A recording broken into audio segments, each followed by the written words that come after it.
Dead by Daylight is an online asymmetrical multiplayer game, and I have no real interest in multiplayer or online games, so I've never played it before today. It was $20 on Steam, and I was able to sign up for the public beta test with the Silent Hill characters in it. The Silent Hill chapter will be released in June. I suppose I have to get it now because this is the only confirmed Silent Hill news in quite some time. The last time I bought DLC was when I bought the Silent Hill items for PS3's PlayStation Home, and God, I love playing that stupid game. So let me digress, and just long enough to say it had Heather, James, Robbie, Pyramid Head, Bubblehead Nurse, Murphy and Hand's outfits but not their heads, as well as the diner from Downport, which curiously lacked toilets. It's been offline for several years now.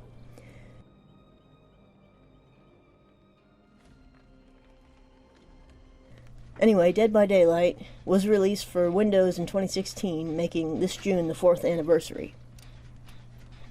It wasn't released on PS4 and Xbox One until 2017, and it was released for a Nintendo Switch in 2019. There was also an iOS and an Android port. The gameplay features matches involving 5 players. One plays as the killer, the others try to escape the killer. There are original characters as well as several DLC characters from horror franchises like Nightmare on Elm Street, Evil Dead, Stranger Things, and Left 4 Dead. Another difference between the survivors and killer is that the survivors play in third person and the killers in first person view. Survivors need to repair generators scattered around the map to escape, which power the exit gates, and then they have to open the gates or jump into a hatch to escape. Of course, I never played this and had no fucking idea what I was supposed to be doing, so I completely ignored the generators. You're supposed to survive, right? So I was just looking for hiding places, and I hoped to elude the killer, Pyramid Head, who's just called the Executioner in the game. At first I tried to play as Pyramid Head, but apparently he was too popular, and it was hard to connect to the server playing as him, at least right now in the beta version. Hopefully that changes by the time of release.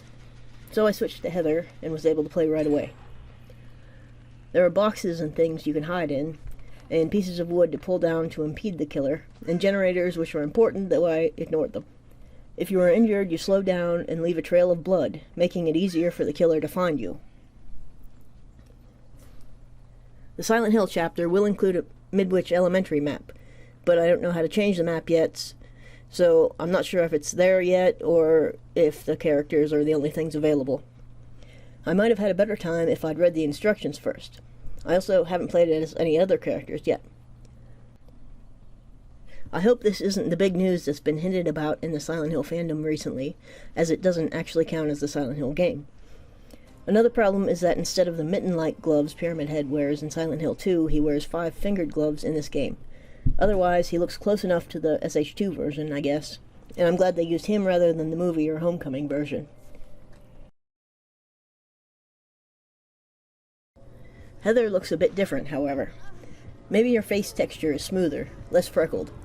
I didn't notice the redness around her eyes either, and these little details really brought the character to life in Silent Hill 3. I guess they made a new model, though, or they reskinned an unrelated model to be dressed like Heather. Oh well. From videos, the school looks decent, but I'll have to wait until I play with that map to really comment.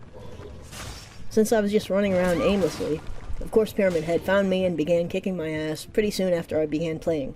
This was okay with me. If I couldn't play as him, at least I could get my ass kicked by him. He was able to attack a few times and I was able to run away, or sometimes I got turned around and ran straight into him. After this happened, I slowed down and limped a bit. Eventually what looked like lava started coming out of the ground and also hurting Heather. I'm also not yet sure how many kill moves there are or special death scenes, because I haven't played much.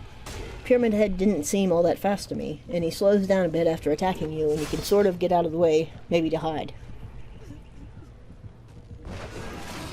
It seems like an okay game for what it is, but honestly I would never have bought it without the Silent Hill DLC. Since it's been so long since we've had a real game, this is about the closest thing we can get, which is sad indeed.